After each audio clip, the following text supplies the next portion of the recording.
A Hunter in Teyvat, Chapter 30, Fan Fiction, by Azazyel. I walked into the kitchen and saw that Noelle was no longer in her armored maid uniform and was instead in a cute white with gold embroidering sleeping dress that didn't reach her knee. "Hello Jake, I already started the noodles as you can see," Noelle said, smiling gently, seeing me walk into her kitchen. I hummed and thought and walked over and stood beside her to check the contents of the pot of noodles she was cooking. "Alright, it's looking pretty good. Now let's get the meat cooked so we can add it to the spaghetti sauce." I moved aside the noodles that had already been 80% cooked, and then after we cooked the ground beef and added said meat to simmer in the spaghetti sauce, me and Noelle began to assemble the lasagna. "You said previously that this was supposed to be a divine-inspired dish.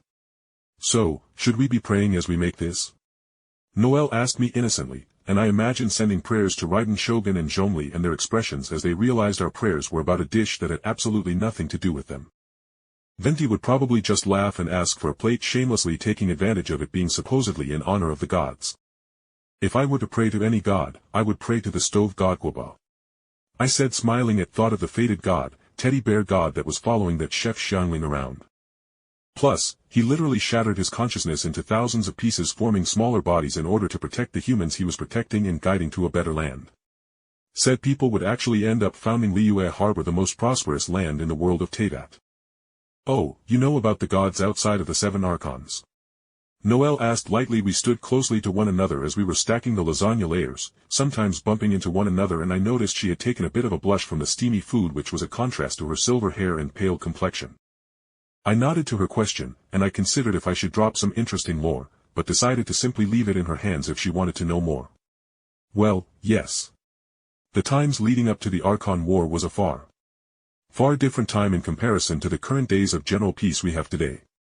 Like how Kakin here in Mondstadt is super rare, along with the other yokai races that had their own magical powers and didn't even need visions to bend the world to their will. All those races are almost or are already extinct, I said, thinking about how there were a lot more adepti in Liyue, and likewise with all the yokai of Inazuma. But whether it was during the insane days of the Archon War, where gods butchered everything to become the new rulers of the coming age, and then the catastrophe that was Kenria that brought waves of monsters basically everywhere, all the yokai races were practically wiped out as far as I knew. Noelle looked surprised, to my knowledge, but I wasn't all that surprised, as humanity in this current age was heavily reliant on visions for a very good reason due to how instinctive they were and the ease of use. But the magics and alchemy one could learn from a place like Sumer was a work of years. And such knowledge of how Sumer literally treated knowledge as something to be hoarded and valued ensured such knowledge rarely left their lands. "So, how's becoming a knight going?" I asked as we were putting the finishing touches on the lasagna. Noelle froze for a moment before she smiled softly and began to speak. "It's kinda complicated, but according to the acting Grand Master, I need to cultivate my mind and understand my limits before I will be ready to join." Kinda surprised she isn't salty that the literal terrorist child that was Klee had already become a knight, but then again, she was actually pretty happy serving as a maid for the knights and the people of Mondstadt. "The fact that you are mature enough to accept that you can improve mentally is a great sign that you are well on your way," I said, giving the maid of the knights a pat on her shoulder, earning a smile, and she gave me a swift side hug and me showing belief in her. Plus, if Jean and the others trusted her enough to bring her on our Fatui extermination, then she was basically a shoe-in for the knights. Finally, with the lasagna assembled and put into the oven to bake for about 30 minutes, me and Noelle walked back into her living room where the rest of the girls were already relaxed and sprawled out on a couple couches. Wow. Me and Noelle were working to the bone, sweating over a hot stove, and you girls are just sitting here dripping grape juice. "For shame," I said snootily, and the girls for a moment did look contrite, but Noelle's giggles and her nudging me in the side made me grin, and Amber snickered while Eula scoffed, rolling her eyes.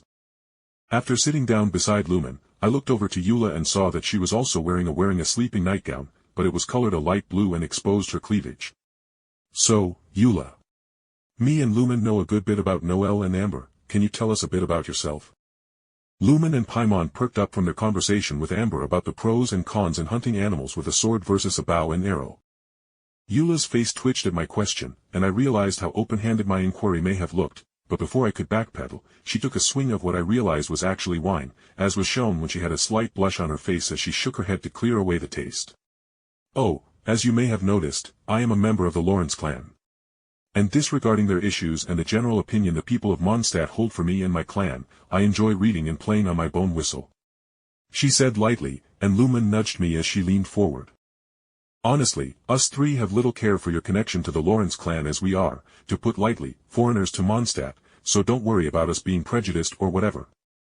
Lumen said proudly, with Paimon agreeing with a cry of, yeah.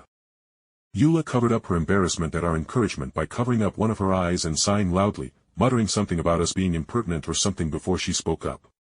Other than my deep joy in dealing with the Abyss Order and the encroaching threat of the factory, I mostly spend my time privately at home as I am not all that welcome in a public setting for obvious reasons.